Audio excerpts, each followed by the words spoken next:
Okay, here we are back, and this is the audio demonstration of this amplifier that's up on eBay. There were a couple other videos before this that are broken up, so you can see like there's gut shot video. There's the chassis video, there's the cabinet video, so you can kind of see what you're getting, and how it's all wired and the components and all that kind of stuff. So if you wanted to see that, that's available too, and should be a link below this if I'm smart enough to figure out how that works. So anyway, this is the demonstration part of it, and we're just going to go through the sounds, some of the sounds, and just give you a general idea of how it sounds. The guitar is obviously an SG, and it's got two Seymour Duncan Antiquities in their PAF type things, so not a big deal. Everybody should know what that sounds like. So in terms of what the amp is, I could talk to you about that a little bit. It's well, the parts are, it's got a Metro chassis, Valve Storm chassis, Valve Storm cabinet, Valve Storm panels. I built it, and it's using Blockhead parts from the late 90s and the early 2000s. And if you look in the video, you can see how it was all assembled and what the parts are like. I just, I'm not building a whole lot of, amps anymore with Three Monkeys. We're really doing the cable thing hard and heavy. I still work on amps. I still build prototypes and one-offs for people all the time. But in terms of just like trying to churn them out, I think my days are over for doing that. I'd much rather just get into, doing one at a time like I used to. It was a lot more fun. And, working on each amplifier individually to try to get the most out of it that you can, as opposed to trying to get as many as you can made. And the Three Monkeys stuff was, I think, the perfect balance between the two. I wired up all those amps, and it was a lot of work and a lot of fun, and every one of those got my attention. So if you got one of those, thanks so much for that. And this is sort of like another, I think I've made one other Marshmello that was sold, and there was a video of that. But I always loved the name Marshmello. And this amp sounded kind of purple to me. So in the video before, you didn't see the logo. So it's a purple Marshmello. So anyway, it's, a 69 sort of like deal, like a 6950 hot rodded in a sort of like a tribute to Jose Arredondo, who was, at Arco Electronics in the 80s over in Sherman Oaks in Cali, and everybody sort of knows who he is. And, he was great for hairspray and spandex, but I think there's more to it than that. And, this amplifier, I did a couple of things slightly different than what I've seen him do. Now, I haven't seen every amp that he's made, but I do own two of them, and they're a little bit different. And this one's more similar than not to one than the other, if that makes any sense. Not really. Anyway, so it's like a 69 sort of deal, although the presence control is a more modern one. It's a 25K with a 0.68, and it's got, the 4K7 sort of like tail hanging off of there to ground, reference to ground, and to avoid the scratchiness. That was what was on the amp. I think it sounds pretty good. I mean, I'm kind of preferential to the 0.1, but I like this circuit too. All right, so we got that one there. We got, the bass, middle, and treble control, bass, middle, treble, which are standard Marshalls, in terms of value and everything like that. The treble cap is a 500 puff. The slope resistor is a 33K. The two capacitors, main capacitors for the bass and the mid, are 0.02s. The phase inverter also has 0.02s on it for, coupling to the output tubes. All the, pretty much the plate resistors, everything from, let's say, the tone stack on is pretty much stock Marshall. Filtering, we've got a bunch of 50/50 cans, and you could have seen that.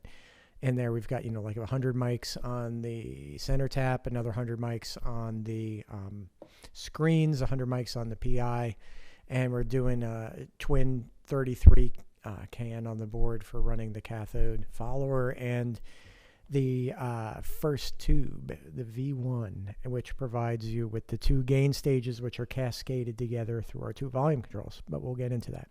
All right, so we've got, your bass, middle, treble. This is where it starts to deviate, and you can see I've got some, some labeling on there. So this is the master volume, and that's the Jose part, right? And that's was kind of an innovative thing that he did. I think he came up with it. I can't find any reference to it anywhere. I mean, there's other things that people have taken credit for that they shouldn't, like in master volume world, that I've seen, like in Ken Fisher's, train wreck pages, and it's not, there's a lot of things out there that are sort of like the origins of which are unknown, but I think he came up with this phase inverter, or rather, master volume, and it's really unique. It's a push-pull pot and a dual pot. And what it is when it's pushed in, it's sort of like a standard treble, post-treble, pre-phase inverter master volume. But the interesting thing is when it's pulled out, what it does is it's a cathode limiter. It's not the best way of saying it, but what it does is it inserts that second 1 meg, it's a 500K. 500K potentiometer between the cathode itself of the cathode follower and that first point of the tone stack, that junction between the 500 puff and the 33K slope resistor. And it has a definite effect on tone as well. And it's kind of sweet. And it's, like I said, it's not all, spandex and hairspray. I think it's, a very useful sort of thing. Where it differs in terms of that is on this next, from a standard Jose amp, is on the next control, which is a push-pull.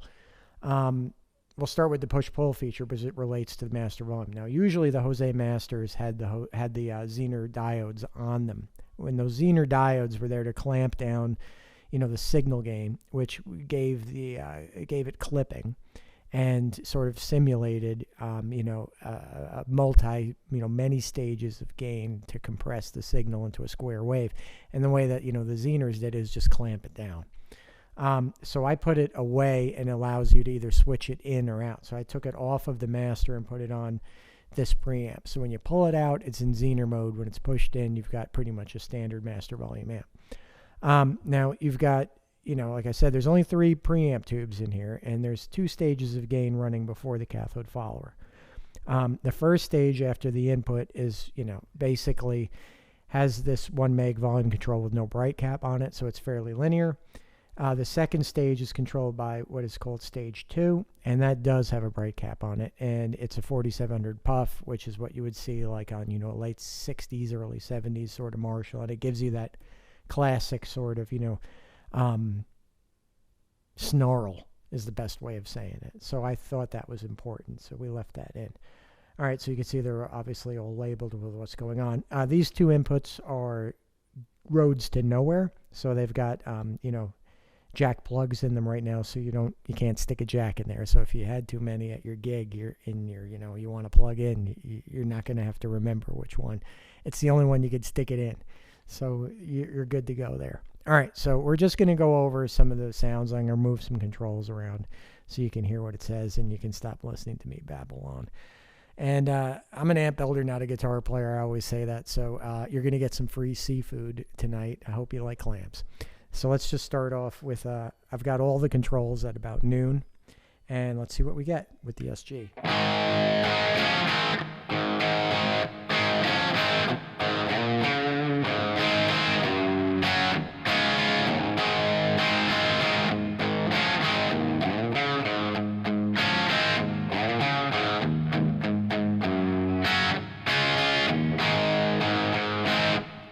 So you can see you get, a really good classic rock sound out of it. And funny enough, I mean, the 2 stages of gain, that was a very common mod, right? And not to, be dropping names or talking out of school or whatever, but I was fortunate enough to get to work on some of Angus Young's and Malcolm Young's amps on that last tour they did with Axl Rose, the Gus and Roses tour. And I know Trace over at Voodoo, he saw most of them, but I saw about, half a dozen or so. And Angus has had cascaded gain stages in him. He had the normal channel cascaded into the bright channel, and I was very surprised about that. I thought, it would be dead clean, but I think, that Premier guitar that has like, it's got to be 2 million views right now of the rig rundown with Trace and Greg. My partner, he kind of goes over how Angus, likes to run his volume control at like 6, and then that's his rhythm tone. And then when he needs his, needs to get in for the solos, he kind of has somewhere to go with the thing. So I kind of understand that now. The Malcolm amps were kind of interesting too, but they were different. They were almost stock JTM 100s, with one exception. They had this one mod. It was a cathode bypass mod, which made the amps bright as you can imagine. It was really bright. But when I got to play his Gretsch, I realized it, because his Gretsch guitar was like as warm could be. And when the two were put together, it really created something special. So I wouldn't recommend the Malcolm mod unless you're playing, you know, what he was playing, which was like the high, like a 17 gauge or something. It was insane. I couldn't even barely make a chord with it. But anyway, so yeah, you could get all that kind of, you know. Let's bring it where you would have it probably around there. This would be a bit.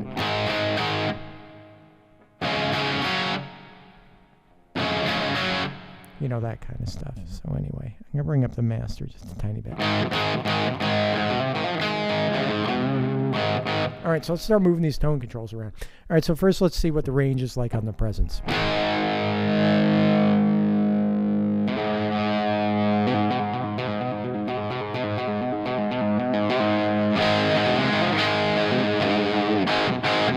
So that's all the way up, all the way down.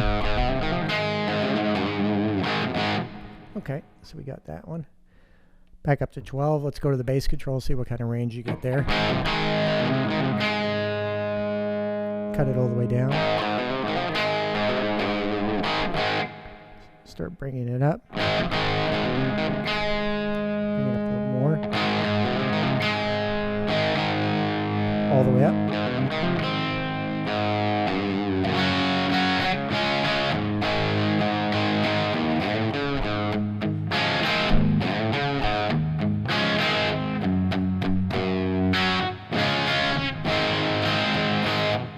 Okay, let's bring that, actually we were on the bass control, bring that back to noonish. Now we'll do the mids.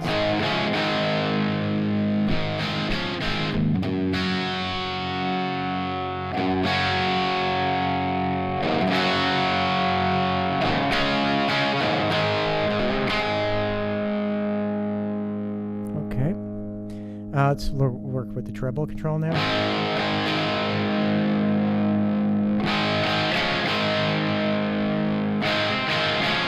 So that's all the way up.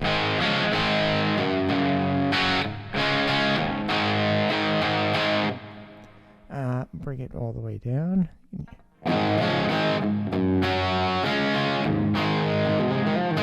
So you can see, you know, they actually work, which is kind of weird for a Marshall. It's crazy. They never work. Okay, so we got that. Now we got, let's bring up, let's say the,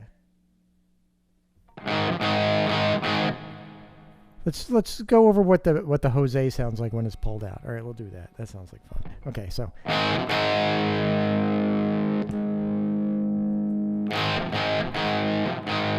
So you can see how it kind of mellows things out a bit, you know?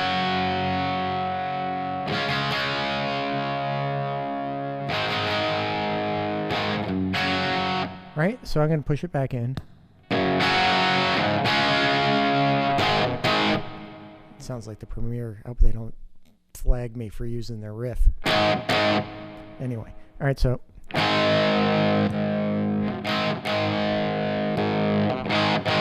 right, and we'll play with the range on that a bit.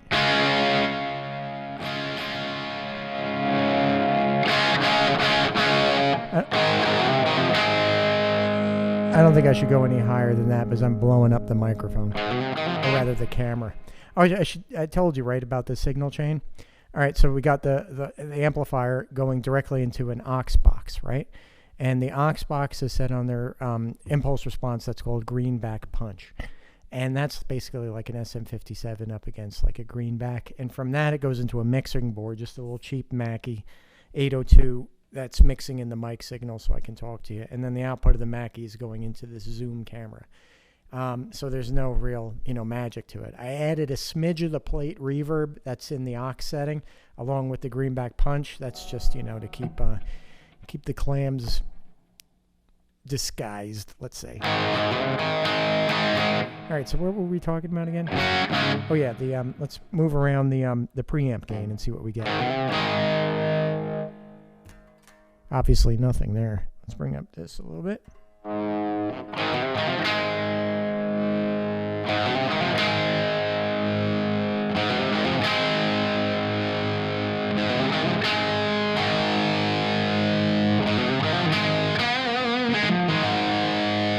Bringing it up even more. Okay, now it's dimed.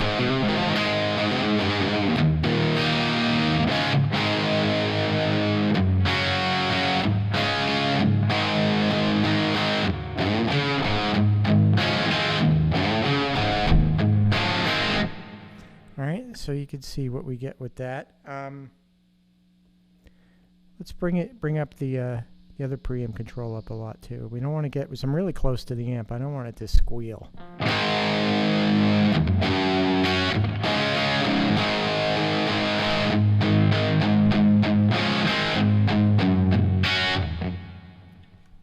Okay, so you can see sort of where we're at with like gain levels. Now,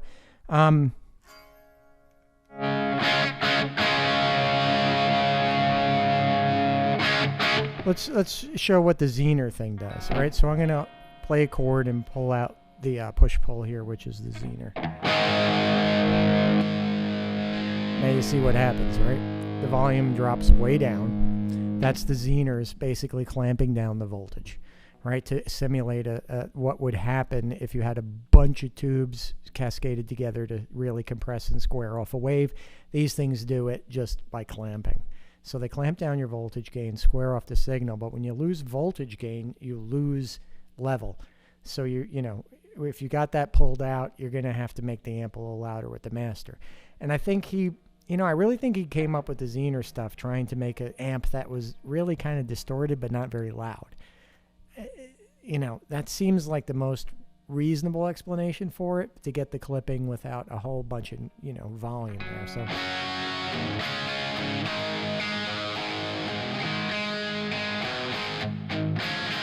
I'm going to turn up the volume like you would have to.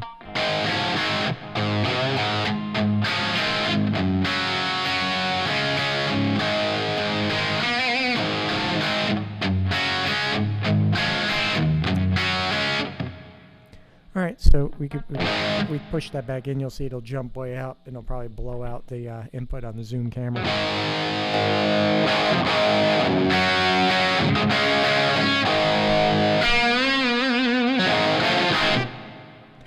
Okay, yeah, I think you know what you can kind of get with the amp then.